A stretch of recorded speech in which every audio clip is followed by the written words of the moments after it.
একা একা রুমের এক কোনায় চুপচাপ করে বসে থাকে। তবে এভাবে কয়েকদিন ওখানে থাকার ফলে মাইক একটু একটু করে দুর্বল হয়ে পড়েছিল। তাই সে ক্যাটকে বলে, আমরা এখন থেকে এক বেলার পরিবর্তে 2 বেলা খাবার খাবো। সে 2 বেলা খাবার অর্ডার করতে গেলে তখন সে একটা রং পেন্সিল খুঁজে পায়। তারপর সে ওই রং পেন্সিল দিয়ে সারা ঘরের রুমে বিভিন্ন ধরনের ছবি আঁকতে থাকে। ক্যাট তখন মনে করে, যাক ভালোই হয়েছে, অন্তত সে এখন একটু সময় কাটাতে পারবে। সে মাইকের ছবি আঁকা দেখে অনেক বেশি খুশি হয়। এভাবে মিলেমিশে তারা প্রায় 30 দিন পর্যন্ত ওখানে কাটিয়ে দেয়। আর মাত্র 20 দিন বাকি রয়েছে, আর এরপরেই তারা পেয়ে যাবে 50 কোটি টাকা। তবে পরদিন সকালবেলা যখন তারা ওয়াশরুমে যায় তখন ওখানে বেসিনের পাশে সে একটা পিস্তল দেখতে পায়। তারা তখন মনে করে এই পিস্তলটি যদি তাদের কাছে থাকে তাহলে তাদের ক্ষতি হতে পারে। তাই তারা পিস্তলটিকে তাদের খাটের নিচে লুকিয়ে রাখে। যেহেতু তারা অনেকগুলো দিন এখানে সফলভাবে কাটিয়ে ফেলেছে, তাই যে এই গেম আয়োজন করেছে সেই কর্তৃপক্ষ তাদেরকে অভ্যর্থনা জানায় আর উপহার স্বরূপ তাদের পরিবারের লোকজনের সাথে ভিডিও কলের কথা বলার সুযোগ করে দেয়। মাইক তার বোনের সাথে অনেকক্ষণ কথা বলে, আর ক্যাট তার বাবার একটা ভিডিও মেসেজ দেখে অনেক বেশি মন খারাপ করে বসে থাকে। কেননা সে তার বাবাকে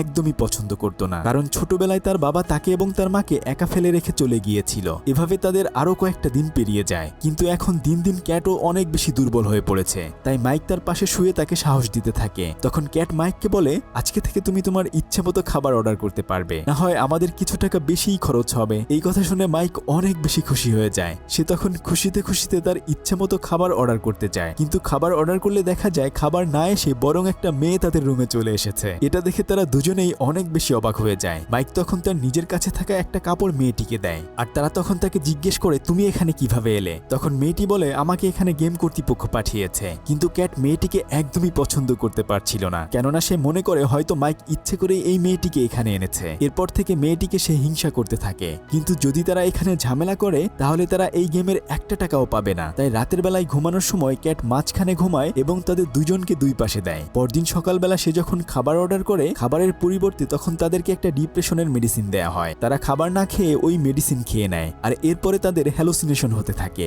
মাইক হঠাৎ করে অনুভব করতে থাকে যে সে পানির ভেতরে তলিয়ে যাচ্ছে, আর তার ছোট ভাইকেও সেখানে দেখতে পায়। তখন সে ঘুমের ভেতরে চিল্লাচিল্লি শুরু করলে ক্যাট এসে তাকে সান্ত্বনা দেয়। তখন ওই মেয়েটি মাইকের সম্পর্কে জানতে চাইলে ক্যাট বলে, ছোটবেলায় মাইকের চোখের সামনেই ওর ছোট ভাই পানিতে ডুবে মারা গিয়েছিল। সেই থেকে সবসময় মাইক পানি দেখলেই ট্রমার মধ্যে থাকে। মাইক এখন দিন দিন অনেক বেশি অসুস্থ হয়ে যাচ্ছিল। একটু পরে দেখা যায় যে ওই মেয়েটিও মন খারাপ করে বসে রয়েছে। মাইক তখন মেয়েটির কাছে তার মন খারাপ